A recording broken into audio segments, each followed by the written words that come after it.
ನಮಸ್ತೆ ಎಲ್ಲರಿಗೂ. ಎಲ್ಲರೂ ಹೇಗಿದ್ದೀರಾ? ನಾನು ಚೆನ್ನಾಗಿದ್ದೀನಿ, ನೀವೆಲ್ಲ ಚೆನ್ನಾಗಿದ್ದೀರಾ ಅಂತ ಭಾವಿಸ್ತಾ, ಮೊದಲನೇ ಸಲ ನಾನು ಯಾವುದೇ ರೀತಿ ಜಾಸ್ತಿ ಐಟಮ್ ಹಾಕ್ದೇನೆ ಮನೇಲೇ ಮಾಡಿರೋವಂಥ ಕೇಕು ಎಷ್ಟು ಚೆನ್ನಾಗಿತ್ತು ಅಂದರೆ, ಎಷ್ಟು ಸಾಫ್ಟಾಗಿ ಬಂದಿತ್ತು ಅಂದರೆ, ಇದೇ ಮೊದಲನೇ ಸಲ ನಾನು ಮಾಡಿರೋದೇ. ನನಗಂತೂ ತುಂಬಾ ಖುಷಿ ಆಯಿತು. ಫಸ್ಟ್ ಟೈಮು ಫೇಲ್ ಆಗಲಿಲ್ಲ, ಜಸ್ಟ್ ಪಾಸ್ ಅಂತೂ ಆಗಿದ್ದೀನಿ. ಇಲ್ಲಿ ನಾನು 2 ಆರೆಂಜ್ ತೊಗೊಂಡಿದ್ದೀನಿ. ಇಲ್ಲಿ ನಾನು ಹೊರಗಡೆಯಿಂದ ಏನು ತಂದಿಲ್ಲ, ಎಲ್ಲ ಮನೇಲಿರೋದ್ರಿಂದನೇ ಮಾಡ್ತಾ ಇರೋದ್ರಿಂದ 2 ಆರೆಂಜ್ ತೊಗೊಂಡಿದ್ದೀನಿ. ಅದರಲ್ಲಿ 1.5 ಮಾತ್ರ ನಾನು ಆರೆಂಜಿನ ಜ್ಯೂಸನ್ನ ತೆಗ್ದು ಅದ್ರ ಬೀಜನೆಲ್ಲ ಸಪ್ರೇಟ್ ಮಾಡಿ ಇಟ್ಕೊಂಡಿದ್ದೀನಿ. ಅದಕ್ಕೇ ಗೋಡಂಬಿ ತೊಗೊಂಡಿದ್ದೀನಿ, ದ್ರಾಕ್ಷಿ ಮತ್ತು ಟೂಟಿ ಫ್ರೂಟಿ, ಬಾದಾಮಿ, ಚೆರಿ ಇಷ್ಟು ನನ್ನ ಹತ್ರ ಇತ್ತು. ಅದಕ್ಕೋಸ್ಕರನೇ ಇವತ್ತು ಟ್ರೈ ಮಾಡೋಣ ಅಂತೇಳಿ ಮಾಡಿದ್ದೀನಿ.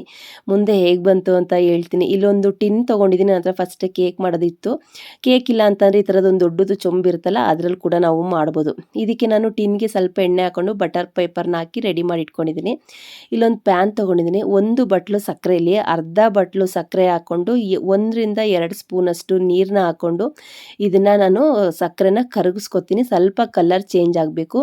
ಕಲರ್ ಚೇಂಜ್ ಆಗೋದ್ರಿಂದ ಅದ್ರದ್ದೊಂದು ಫ್ಲೇವರ್ ಚೆನ್ನಾಗಿ ಕೊಡುತ್ತೆ ಪ್ಲಮ್ ಕೇಕಿಗೆ. ಅದಕ್ಕೋಸ್ಕರ ನೋಡಿ ಇಷ್ಟು ಕರಗಿದ್ರೆ ಸಾಕು. ಇದಕ್ಕೆ ನಾನು ಇವಾಗ ಇದು ಸಕ್ಕರೆ ಕರಗಿದ ತಕ್ಷಣನೇ ಈಗ ಇದಕ್ಕೆ ಸ್ವಲ್ಪ ನಾನು ಒಂದು ಚಿಕ್ಕ ಗ್ಲಾಸಲ್ಲಿ ಅರ್ಧ ಗ್ಲಾಸಷ್ಟು ನೀರು, ಒಂದು ಹಂಗೆ ಒಂದು ಅಂದಾಜ್ ಮೇಲೆ ಒಂದು ಅರ್ಧ ಗ್ಲಾಸಷ್ಟು ಆ ಸಕ್ಕರೆ ಕರಗಿತ್ತಲ್ಲ ಅದಕ್ಕೇ ಹಾಕ್ಕೊಂಡು ಅದನ್ನು ತಣ್ಣಗಾಗೋಕ್ಕೆ ಅಂತ ಬಿಟ್ಟಿದ್ದೀನಿ. ನೋಡಿ ಈ ಥರ ನಾವು ಚೆನ್ನಾಗಿ ಸಕ್ಕರೆನ ಕರಗಿಸ್ಕೋಬೇಕಾಗುತ್ತೆ. ಯಾವುದೇ ರೀತಿ ಪುಡಿ ಮಾಡ್ಕೋಬಾರ್ದು.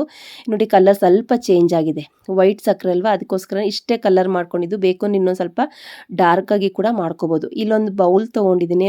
ನೋಡಿ ಬೌಲ್ ತೊಗೊಂಡು ಫಸ್ಟ್ ನಾನೇನು ಆರೆಂಜ್ ಜ್ಯೂಸಲ್ಲಿ ನಾನು ಗೋಡಂಬಿ ದ್ರಾಕ್ಷಿನೆಲ್ಲ ನೆನೆಸಿಟ್ಕೊಂಡಿದ್ನಲ್ಲ, ಅದ್ರದ್ದು ಫಸ್ಟು ಬರೀ ಜ್ಯೂಸನ್ನ ತೆಗ್ದು ನಾನು ಆ ಬೌಲ್ಗೆ ಹಾಕಿಟ್ಕೊತೀನಿ. ಯಾಕಂದರೆ ಗೋಡಂಬಿ ದ್ರಾಕ್ಷಿನ ಲಾಸ್ಟಲ್ಲಿ ಹಾಕ್ತೀನಿ.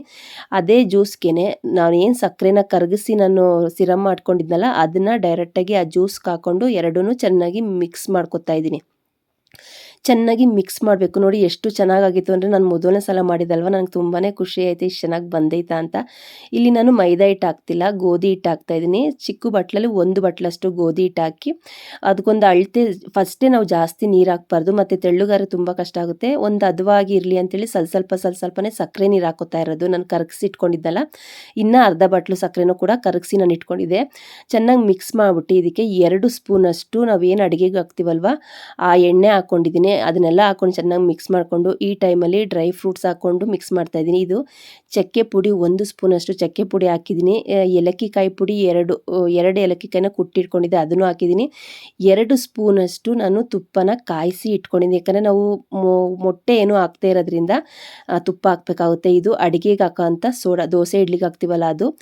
ಇದು ಬಂದು ಕೇಕ್ ಎಲ್ಲ ಮಾಡೋಕ್ಕೆ ಹಾಕ್ತೀವಲ್ವ ಆ ಸೋಡಾ ಹಾಕ್ತಾ ಇರೋದು. ಇದು ಅದು ಎರಡೂ ಅದೊಂದು ಅರ್ಧ ಟೀ ಸ್ಪೂನ್ ಹಾಕಬೇಕು. ಇದು ಒಂದು ಅರ್ಧ ಟೀ ಸ್ಪೂನ್ ಹಾಕಿದ್ರೆ ಸರಿ ಹೋಗುತ್ತೆ. ಜಾಸ್ತಿ ಹಾಕ್ಬಾರ್ದು. ಅಡುಗೆ ಸೋಡಾನ ಕಮ್ಮಿ ಹಾಕಬೇಕು, ಬೇಕಿಂಗ್ ಸೋಡಾನ ಸ್ವಲ್ಪ ಜಾಸ್ತಿ ಹಾಕಬೇಕು. ಈ ಕಡೆ ನಾನು ಫಸ್ಟೇ ಕುಕ್ಕರ್ನ ಬಿಸಿ ಮಾಡೋಕ್ಕೆ ಅಂತ ಇಟ್ಕೊಂಡಿದ್ದೀನಿ. ನೋಡಿ ನಾನು ಲಿಡ್ನ ವಿಸಲ್ ಹಾಕಿಲ್ಲ ಮತ್ತು ರಬ್ಬರ್ನು ಕೂಡ ಹಾಕಿಲ್ಲ, ಬರೀ ಕುಕ್ಕರ್ನ ಇಟ್ಟು ನಾನು ಒಂದು ಪ್ಲೇಟ್ ಇಟ್ಟಿದ್ದೀನಿ. ಅಷ್ಟರಲ್ಲಿ ನಾವೇನು ಮಿಕ್ಸ್ ಮಾಡಿ ಇಟ್ಕೊಂಡಿದ್ವಲ್ಲ ಅದನ್ನು ಕೇಕ್ ಟಿನ್ಗೆ ಒಂದು ಫುಲ್ಲು ಹಾಕ್ಬಾರ್ದು, ಒಂದು ಅರ್ಧ ಹಾಕಿದ್ರೆ ಸಾಕು. ಯಾಕಂದರೆ ಅದು ಚೆನ್ನಾಗಿ ಉಬ್ಬಿ ಮೇಲೆ ಬರುತ್ತೆ. ಅದಕ್ಕೋಸ್ಕರನೇ ಒಂದು ಅರ್ಧ ಹಾಕಿದ್ರೆ ಸಾಕು. ಈ ಕಡೆ ಕುಕ್ಕರು ಕೂಡ ಚೆನ್ನಾಗಿ ಬಿಸಿ ಆಗೈತೆ. ನೋಡಿ ಹುಷಾರಾಗಿ ಹಾಕಬೇಕಾಗುತ್ತೆ. ಕುಕ್ಕರು ಅಂತಂದರೆ ಕೈಯಲ್ಲಿರೋ ಚರ್ಮನೆ ಬಂದ್ಬಿಡುತ್ತೆ. ನೋಡಿಕೊಂಡು ಹುಷಾರಾಗಿ ಇಡಬೇಕಾಗುತ್ತೆ. ಕೇಕ್ ನಾವೇನು ರೆಡಿ ಮಾಡಿಟ್ಟಿದ್ವಲ್ಲ ಅದನ್ನು ಇನ್ನೂ ಸ್ವಲ್ಪ ಮಿಕ್ಕಿದ್ದು ಏನು ನನ್ನ ಹತ್ರ ಇತ್ತಲ್ಲ ಅದನ್ನು ಇನ್ನೂ ಚಿಕ್ಕ ಚೊಂಬಲ್ಲಿ ನಾನು ಹಾಕ್ಬಿಟ್ಟೆ. ಅದಕ್ಕೂ ಸ್ವಲ್ಪ ಎಣ್ಣೆ ಹಾಕಿ ಬಟರ್ ಪೇಪರ್ ಹಾಕಿದ್ದೀನಿ.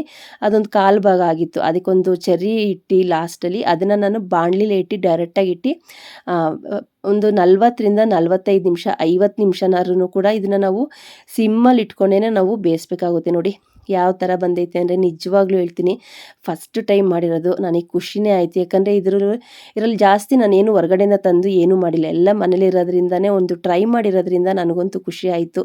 ನಿಮಗೂ ಖುಷಿ ಆಯಿತು ಅಂತ ನಾನು ಡೈರೆಕ್ಟಾಗಿ ವಿಡಿಯೋನ ಡೀಟೇಲಾಗಿ ಶೇರ್ ಮಾಡಿದ್ದೀನಿ. ಪರ್ಫೆಕ್ಟಾಗಿ ಬಂತು ಅಂತ ನಾನು ಹೇಳೋದಿಲ್ಲ. ಫಸ್ಟ್ ಟೈಮ್ ಮಾಡೋದ್ರಿಂದ ಯಾರಿಗೇ ಆಗಲಿ ಸ್ವಲ್ಪ ಏರುಪೇರು ಆಗುತ್ತಲ್ವ, ನನಗೂ ಕೂಡ ಅದೇ ರೀತಿ ಆಯಿತು. ತೊಂದರೆ ಇಲ್ಲ, ತಿನ್ಬೋದು. ಅಷ್ಟು ಕೆಟ್ಟೋಯ್ತು ಅನ್ನೋ ಅಷ್ಟೇನಿಲ್ಲ, ಚೆನ್ನಾಗಿ ಬಂತು. ಇನ್ನೊಂದು ಏನು ಅಂತಂದರೆ ಕೇಕ್ನ ಸ್ವಲ್ಪ ಹದವಾಗಿ ತುಂಬ ತೆಳ್ಳು ಮಾಡ್ಕೋಬಾರ್ದು, ಗಟ್ಟಿನೇ ಮಾಡ್ಕೋಬೇಕಾಗುತ್ತೆ. ನೋಡಿ ಎಷ್ಟು ಚೆನ್ನಾಗಿ ಬಂತು ಅಂದರೆ ಅದಕ್ಕೆ ಟಿನ್ನಿಗೆ ಸ್ವಲ್ಪ ಕೂಡ ಅಂಟಲಿಲ್ಲ ಕೇಕು. ನೋಡಿ ನೋಡೋಕ್ಕೆ ಎಷ್ಟು ಖುಷಿಯಾಗುತ್ತೆ ಅಂದರೆ ನನಗಂತೂ ತುಂಬಾ ಖುಷಿ ಆಯಿತು. ಎಲ್ಲ ಥರ ಡ್ರೈ ಫ್ರೂಟ್ಸ್ ಹಾಕಿದ್ದೀನಿ. ಇದಕ್ಕೆ ಯಾವುದೇ ರೀತಿ ಮೊಟ್ಟೆ ಮೊಸರು ಏನೂ ಹಾಕಿಲ್ಲ. ಸಿಂಪಲ್ಲಾಗಿ, ಅದು ಮೈದಾ ಹಿಟ್ಟು ಅಲ್ಲ, ಗೋಧಿ ಹಿಟ್ಟಲ್ಲಿ ಮಾಡಿರೋಂಥ ಪ್ಲಮ್ ಕೇಕು ತುಂಬ ಅಂದರೆ ತುಂಬಾ ಚೆನ್ನಾಗಿತ್ತು. ನೋಡಿ ಮೇಲ್ಗಡೆ ಎಲ್ಲ ಎಷ್ಟು ಚೆನ್ನಾಗಿ ನಾವು ಪೇಪರ್ ಹಾಕಿದ್ವಲ್ಲ ಅದೆಲ್ಲ ನೀಟಾಗಿ ಸ್ವಲ್ಪ ತಣ್ಣಗಾದ್ಮೇಲೆ ಅದು ತೆಗಿಬೇಕಾಯಿತು. ನಾನು ಅರ್ಜೆಂಟ್ ಮಾಡಿ ಅದನ್ನ ತೆಗ್ದೆ, ಆದರೂ ಚೆನ್ನಾಗಿ ಬಂತು. ಸ್ವಲ್ಪ ಎಡ್ಜಸ್ಸಲ್ಲಿ ಕಟ್ಟಾದಂಗೆ ಆಯಿತು ಅಷ್ಟೇ, ಬಿಟ್ಟರೆ ಮೊದಲನೇ ಸಲ ಮಾಡಿರೋಂಥ ಕೇಕು ನನಗಂತೂ ತುಂಬಾ ಇಷ್ಟ ಆಯಿತು, ತುಂಬಾ ಖುಷಿ ಆಯಿತು. ನಿಮಗೂ ಖುಷಿ ಆಯಿತು ಅಂತ ಭಾವಿಸಿದ್ದೀನಿ. ಮೊದಲನೇ ಸಲ ಟ್ರೈ ಮಾಡಿದ್ದೀನಿ. ಹೇಗೆ ಬರುತ್ತೋ ಅಂತ ಅಂದ್ಕೊಂಡೆ. ನಿಜ ಹೇಳಬೇಕು ಅಂತಂದರೆ, ಒಂದು ಪರ್ಸೆಂಟೇಜ್ ಕೊಡಬೇಕು ಅಂತಂದರೆ ಒಂದು 75% ಓಕೆ ಅಂತಲೇ ಹೇಳ್ತೀನಿ. ಯಾಕಂದರೆ ಅಷ್ಟು ಚೆನ್ನಾಗಿತ್ತು. ನೋಡಿದ್ರಲ್ಲ ಫ್ರೆಂಡ್ಸ್, ನಾನು ಮನೇಲೇ ಇರೋವಂಥ ಐಟಮಲ್ಲಿ ಕೇಕ್ ಮಾಡಿದ್ದೀನಿ. ಈ ವಿಡಿಯೋ ಇಷ್ಟವಾದಲ್ಲಿ ಲೈಕ್ ಮಾಡಿ, ಶೇರ್ ಮಾಡಿ, ಕಮೆಂಟ್ ಮಾಡಿ. ನಿಸರ್ಗ ಕುಕಿಂಗ್ ಚಾನಲ್ನ ಇನ್ನೂ ಯಾರೆಲ್ಲ ಸಬ್ಸ್ಕ್ರೈಬ್ ಮಾಡ್ಕೊಂಡೆ ನೋಡ್ತಾ ಇದ್ರು, ಪ್ಲೀಸ್ ದಯವಿಟ್ಟು ಸಬ್ಸ್ಕ್ರೈಬ್ ಮಾಡ್ಕೊಳ್ಳಿ ಅಂತ ಕೇಳ್ಕೊಳ್ತಾ, ಇದೇ ರೀತಿ ಒಂದೊಂದು ವೀಡಿಯೋನ, ಒಳ್ಳೊಳ್ಳೆ ವೀಡಿಯೋನ ತೊಗೊಂಡು ಬರೋದಕ್ಕೆ ಪ್ರಯತ್ನ ಪಡ್ತೀನಿ. ಅಲ್ಲಿ ತನಕ ನನ್ನ ವೀಡಿಯೋಸ್ನ ನೋಡಿ ಸಪೋರ್ಟ್ ಮಾಡ್ತೀನಿ ಅಂತ ಭಾವಿಸಿದ್ದೀನಿ. ನೋಡಿ ಎಷ್ಟು ಚೆನ್ನಾಗಿತ್ತು ಅಂದರೆ, ಬರೀ ಡ್ರೈ ಫ್ರೂಟೇ ಹಾಕಿ ಮಾಡಿರೋಂಥ, ಅದು ಗೋಧಿ ಹಿಟ್ಟು ಹಾಕಿ ಮಾಡಿರೋಂಥ ಕೇಕು ತುಂಬ ಅಂದರೆ ತುಂಬ ಚೆನ್ನಾಗಾಗಿತ್ತು. ನೀವು ಒಂದ್ಸಲ ಟ್ರೈ ಮಾಡಿ. ನೋಡೋಕ್ಕೆ ಚೆನ್ನಾಗಿಲ್ಲದೆ ಇರ್ಬೋದು, ಟೇಸ್ಟ್ ಅಂತೂ ಸೂಪರಾಗಿತ್ತು. ನಿಜ ಹೇಳ್ತೀನಿ, ಟೇಸ್ಟಲ್ಲಂತೂ ಯಾವುದೇ ರೀತಿ ಕಮ್ಮಿ ಅಂತೂ ಆಗಿರಲಿಲ್ಲ. ಕಲರಲ್ಲಿ ಸ್ವಲ್ಪ ಹೆಚ್ಚು ಕಮ್ಮಿ ಆಗಿತ್ತು, ಬಿಟ್ಟರೆ ಸೂಪರ್ ಟೇಸ್ಟು ಅಂತಲೇ ಹೇಳ್ಬೋದು. ಹೋಗಿ ಬರ್ತೀನಿ. ನಮಸ್ತೆ ಫ್ರೆಂಡ್ಸ್.